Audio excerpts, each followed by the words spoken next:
Good afternoon, gentlemen. Thank you for taking time out today to come watch our presentation. Appreciate it. Tonight when we lay down for bed, more than 72 million children in the U.S. will do so as well. Unfortunately, upwards of 17 million of those kids will have to fight and endure pain before they can finally get some rest.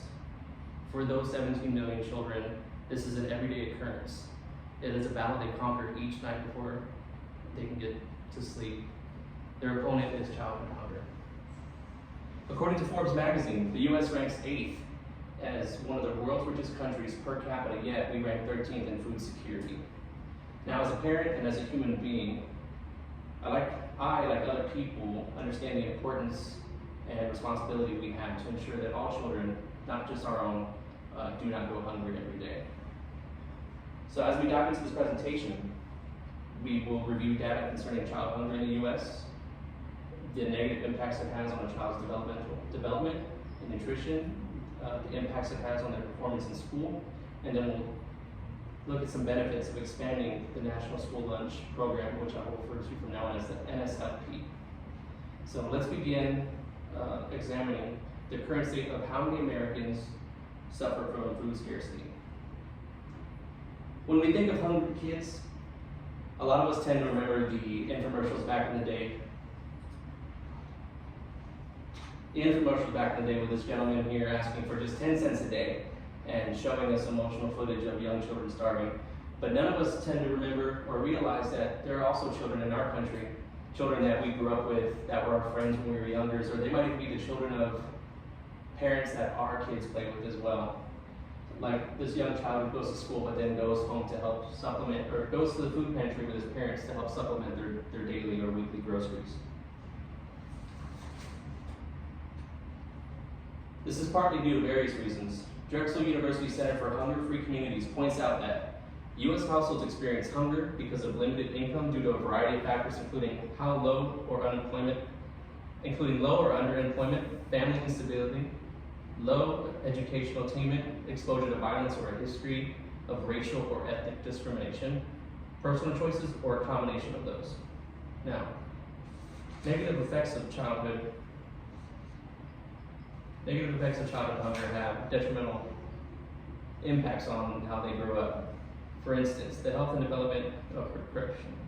Research shows that malnourished children are prone to delayed development and disease not often found in their luckier or less hungry counterparts. Illnesses such as anemia or asthma are some of the main factors, but on top of illnesses also comes some behavioral problems. It's one of the higher risks amongst these kids with poor and unsustainable diets. In an article titled "Expand Access for Free School or for Free Food," authors Amy Schwartz and Micah Rothberg argue that a robust evidence points to positive effects of free lunch for all on a range of student outcomes, including higher test scores, better nutrition, and less disciplinary suspensions, with no persuasive evidence of negative unintended consequences for students or their school budgets. So that quote says a lot to the benefits of expanding school lunches across the U.S., but what can we do to propel its success? I propose that we write our legislators in Congress to act on adopting President Biden's proposal to increase funding for the NSLP. This measure will expand free meals to all students in more than 3,000 school districts that weren't eligible before. It will take away the responsibility to the family to provide pay stubs and income. For me, for instance, when I was growing up, I wasn't eligible for the free lunch program because the state said my mom made too much money. However, I can hear her numerous times saying she didn't have 2 pennies to rub together. So instead of the burden falling on the parents, it'll actually go towards the school. The onus will be on the schools to work with their state legislators to complete enrollment for all. Let's review. During this presentation, we went over the number of households in America that suffer from food insecurity and some of its causes, followed by negative effects in their health and development and also in their performance within school. And lastly, we touched on how beneficial it would be if we got our congressmen to pass President Biden's proposal to increase the funding for the National Free School Lunch Program, or the NSLP.